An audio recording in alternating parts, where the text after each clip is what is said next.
parle de la Bible. Oui, non? La Bible parle de la Bible. Un verset qui le dit.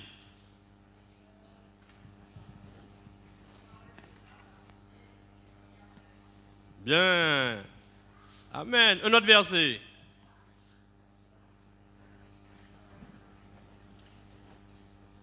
J'ai pas bien entendu. Amen. Josué 1, verset 7. Quelqu'un peut le lire, s'il vous plaît? Ça, c'était avant la venue de Jésus.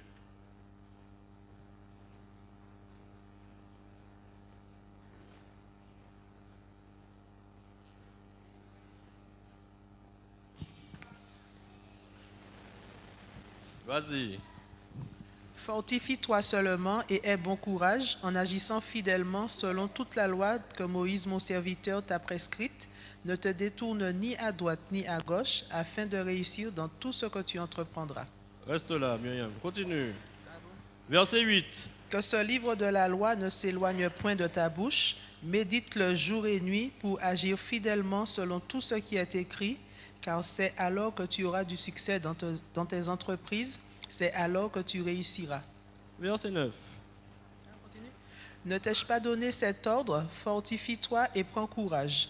Ne t'effraie point et ne t'évente point, car l'Éternel ton Dieu est avec toi dans tout ce que tu entreprendras. Ok. On nous dit quoi?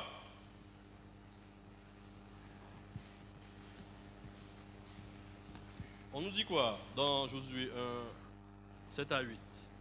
On nous montre que Dieu dit à Josué, regarde mon gars, tu fais ce qui est là-dedans. C'est pas moi qui le dis, hein.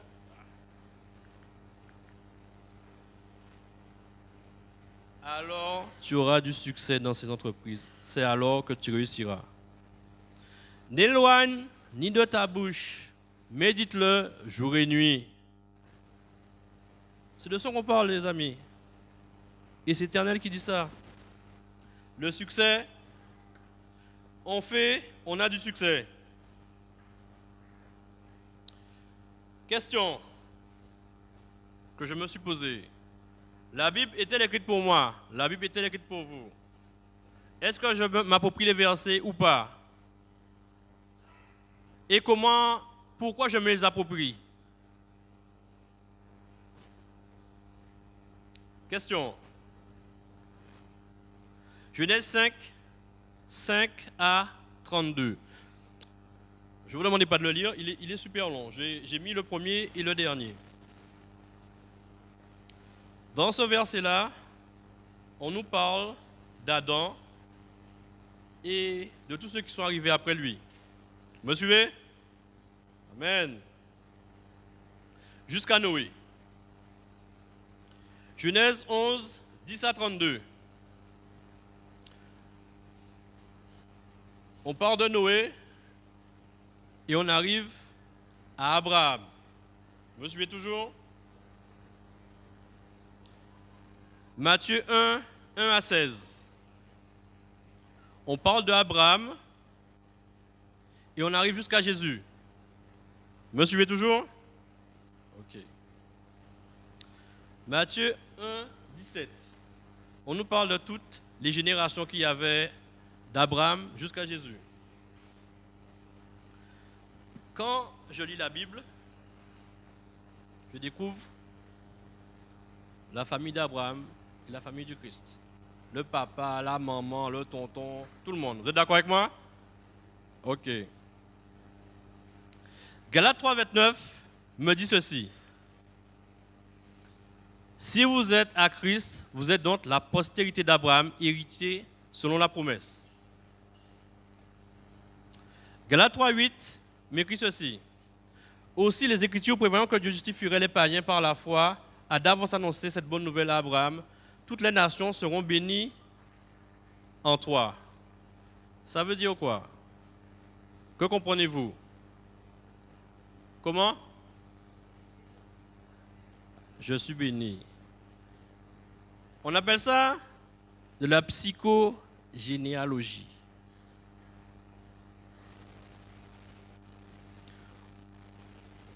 Ici, il y a un petit tireur. Ça, c'est pour. J'ai pris ça sur l'objet généalogique pour les Juifs. La psychogénéalogie nous dit quoi? Elle nous dit que, je vais le remettre tout à l'heure, ce que vos pères ont fait, ce que vos mères ont fait, ce que votre famille a fait, ça laisse des traces. Donc, il faut savoir qu'est-ce qu'ils ont vécu, parce que ça peut vous arriver, en bien ou en mal. Vous me suivez? Et la Bible nous décrit notre famille spirituelle. Là, on nous parle de notre famille spirituelle. Ce qui est dedans, ça me concerne. Ça concerne mon père, ma mère, spirituellement. On a une famille physique qui fait des choses, qui vit des choses. Notre famille physique, il est recommandé de savoir qu'est-ce qu'ils ont vécu. De difficile, de bien, de compliqué. Quand vous savez ça, vous pouvez mieux appréhender votre vie. Pour la famille spirituelle, c'est la même chose. Tout ce qu'eux, ils ont fait de bien, on peut le faire. Tout ce que Dieu leur a dit, il nous le dit. La Bible, elle est écrite pour moi. Je continue. Oui, oui, oui. Moi, c'est comme ça que je me suis approprié les versets. Je ne savais pas que c'était ma famille spirituelle. Je pensais réellement que c'était des histoires, rapides. Et quand je commençais à causer, j'ai dit, c'est pas mal. Mais c'est bien. Ceux qui arrivent de bon, j'aime bien ceux qui arrivent de bon. Ceux qui arrivent de bon à Joseph, ça peut m'arriver. Dieu a béni Abraham. Ça doit m'arriver aussi.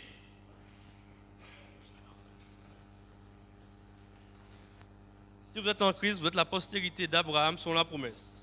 Quelle est la promesse d'Abraham? Promesse d'Abraham. Une grande nation. Mais encore, il sera béni. Genèse 12 nous dit, je ferai de toi une grande nation, je te bénirai.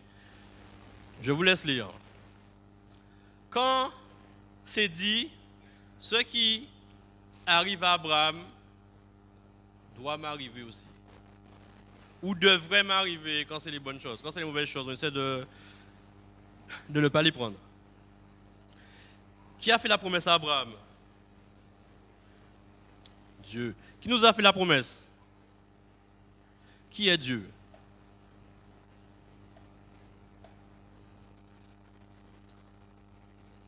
Je suis l'alpha et l'oméga, celui qui est, celui qui vient, le Tout-Puissant.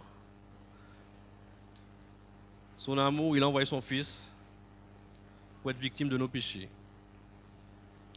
Moi, ce que j'ai retenu à ça, c'est que la Bible me parle.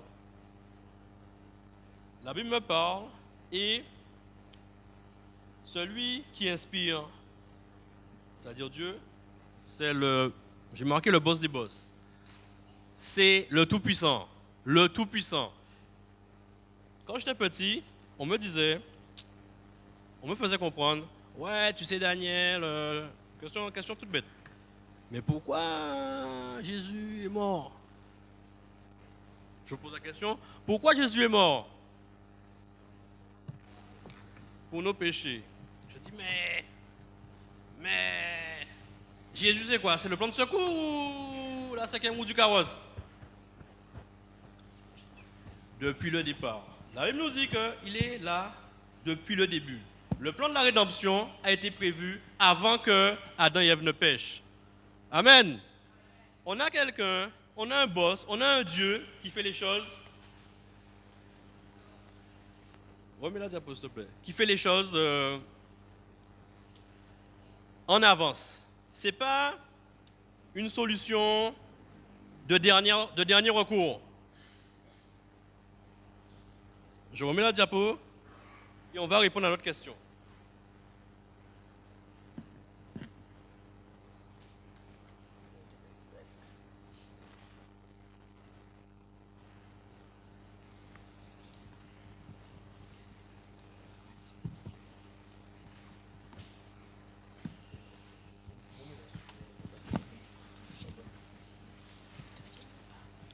Excusez-nous. On va parler de vérité maintenant.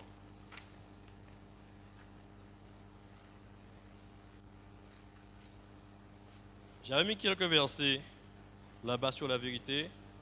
Bingo, merci Sully. Que dit la Bible sur la vérité? La vérité vous affranchira. Qu'est-ce qu'on nous dit d'autre? Comment?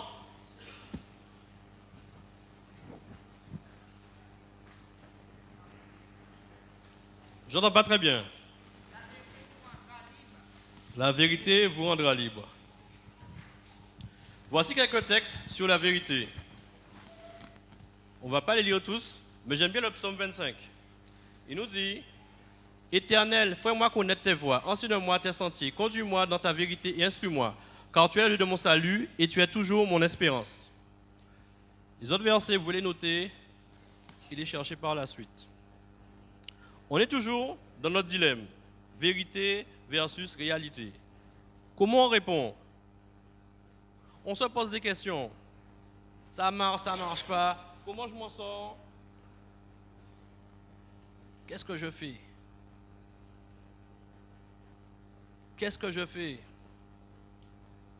Avec la Bible, c'est un outil précieux pour y répondre. La Bible nous parle. Dedans, il y a les bénédictions de Dieu. On a notre généalogie spirituelle et Dieu a beaucoup de projets pour nous. Je connais Dieu, j'ai presque fini. Je connais Dieu, j'ai confiance, mais il y a un truc. Pourquoi j'arrive pas à choisir? Pourquoi la réalité n'est pas la vérité? Pourquoi c'est compliqué pour moi? Il y a un problème. Je vais prendre l'exemple de Joseph. Joseph a été jeté par ses frères, il a été vendu. Même problème, même question. La vérité, la réalité. Joseph, fils de Jacob, petit-fils de Jacob, il a connu des choses. Il a connu la généalogie. Il sait que sa famille est puissante. Il sait que sa famille fait des choses extraordinaires. Il se retrouve comme esclave. Mais il a confiance. Il reste avec Dieu. Quand la femme de Potiphar lui fait des yeux doux, il a un choix à faire. Qu'est-ce qu'il fait? Il va près d'elle faire des trucs ou il choisit Dieu? S'il va près d'elle, il pourra peut-être avoir plus d'autorité. Ça paraît pas mal. On peut se dire, oh, mais c'est la voix de Dieu, ça. Tiens, ouais, c'est ma copine maintenant. Joseph fait quoi? Il reste dans les voies de Dieu. Abraham, pareil. Même expérience. Dieu lui a donné plein de choses, beaucoup de choses. Et Dieu lui dit, tu auras une postérité. C'est ça la vérité. La réalité pour Abraham, c'est quoi? Il est âgé, sa femme n'a pas d'enfant. Problème. Dieu, tu me dis que j'ai une postérité, ma femme n'a pas d'enfant. Et qu'est-ce que Abraham fait? Abraham dit, bon, Dieu, tu es gentil, mais tu vas peut-être oublier. Je vais te donner un coup de main. Je vais aller chercher la servante qui est fraîche. Ouais, ça c'est la voix de Dieu. Il aurait pu la penser. Même dilemme. Ceux qui avaient Abraham, ça nous arrive. Cette question-là, on se la pose très souvent. Le problème est le suivant. Romains 11, verset 36. Quelqu'un peut le lire, s'il vous plaît? Romains 11, 36.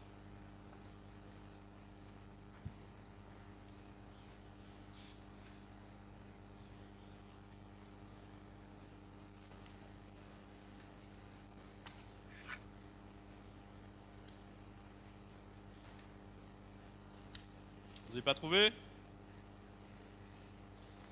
Ah, passe le micro là-bas.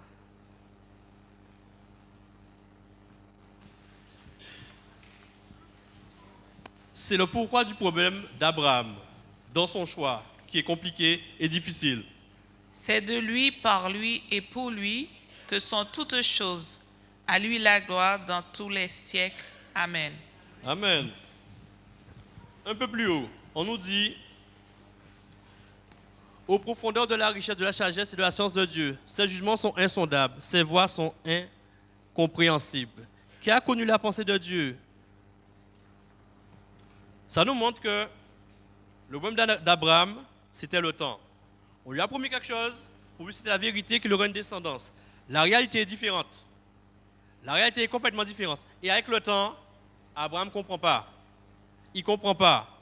Il ne comprend pas. Mais Dieu, la promesse, c'est quoi? C'est moi qui dois agir?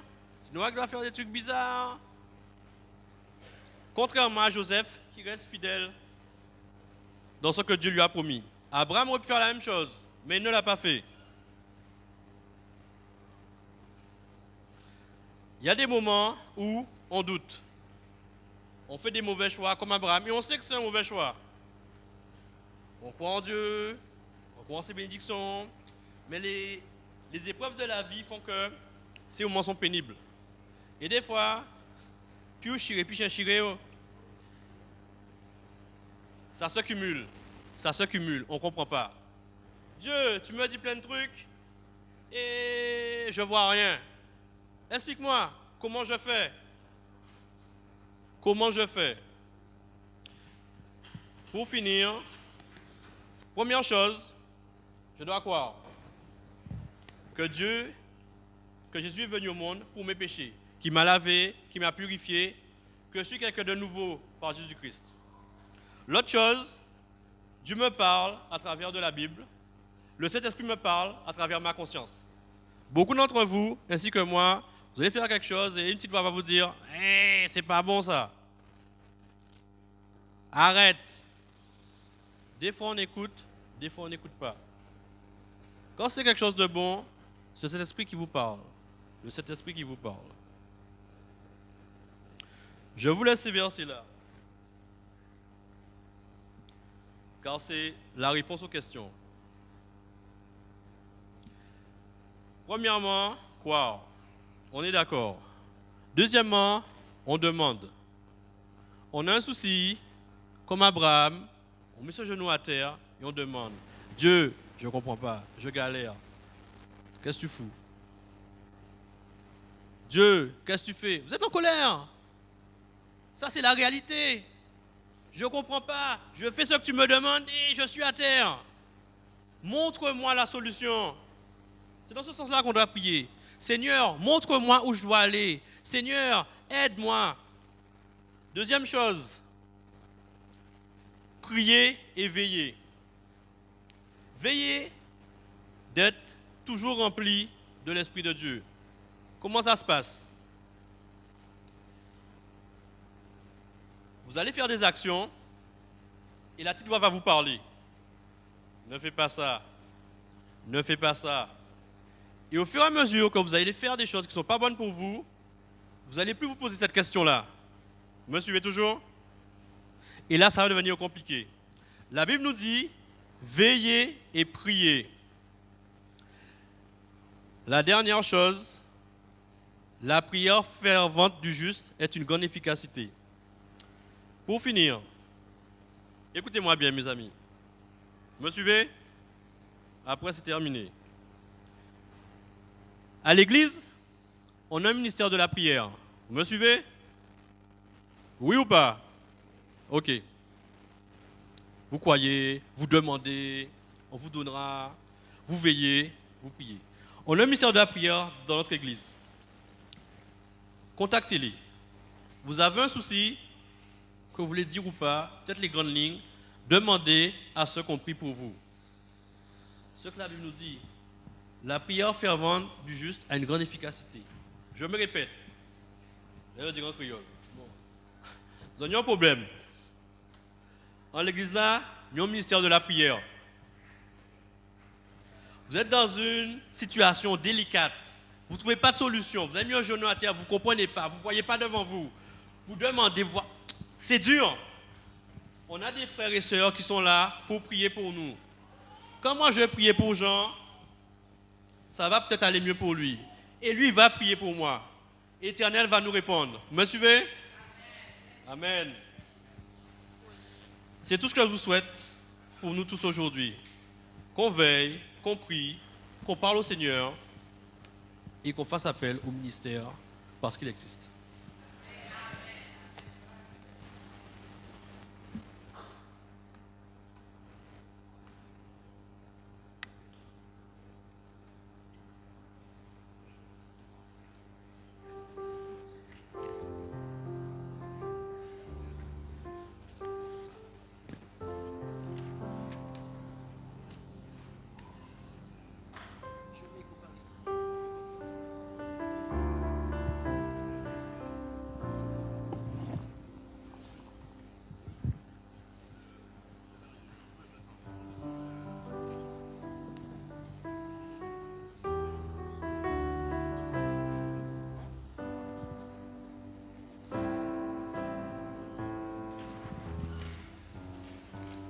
Je propose de vous tenir debout et on va chanter comme soupire une biche. On attend la projection.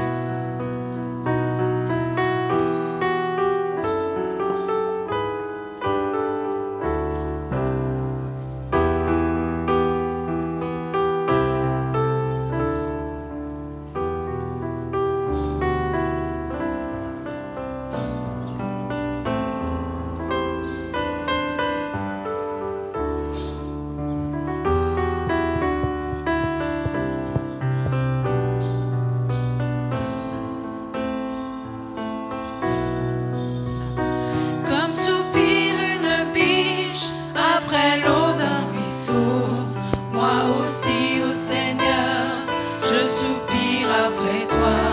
J'ai soif de toi, mon Dieu, d'être là devant toi, de venir dans ton temps, me présenter à toi, pour qu'enfin me reviennent les souvenirs d'antan, où heureux je courais vers ta maison.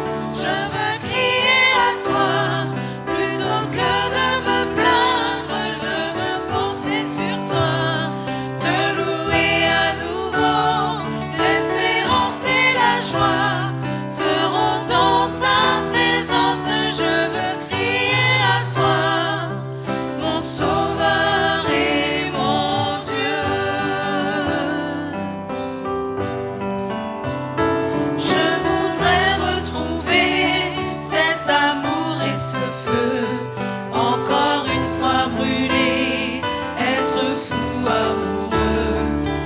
amoureux de toi, attaché à tes pas, vibrer à ta parole et au son de ta voix, pour qu'enfin me reviennent les souvenirs d'antan, où heureux je courais vers ta maison.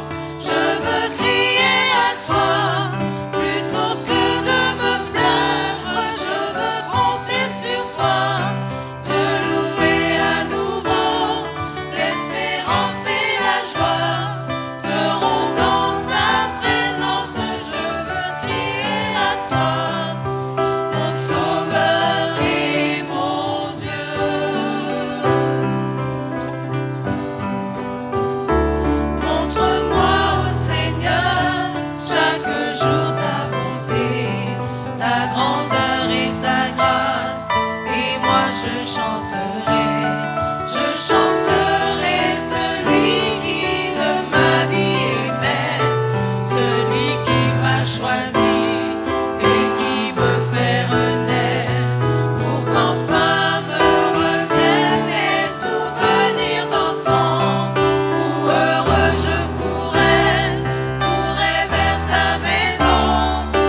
et on ferme les yeux pour la prière.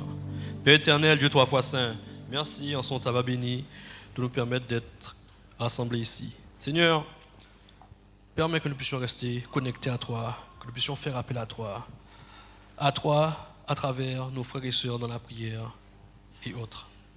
Seigneur, permets que quand les moments sont difficiles, quand on est découragé, qu'on puisse toujours regarder à toi, Seigneur. Qu'on puisse trouver quelqu'un qui puisse nous consoler, nous aider et nous faire revenir vers toi. Je t'ai prié au nom béni de Jésus. Amen.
Recevons la bénédiction.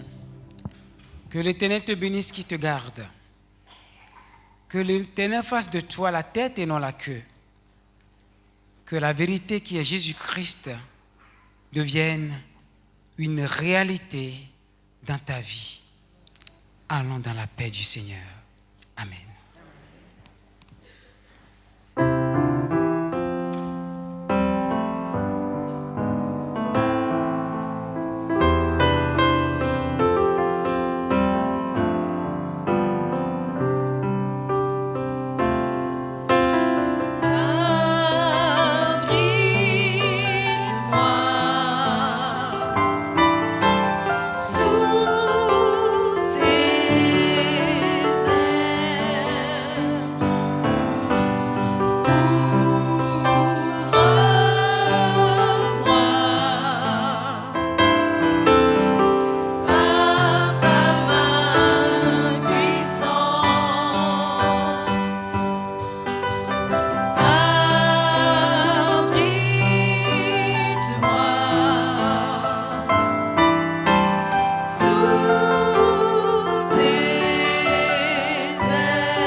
Jésus.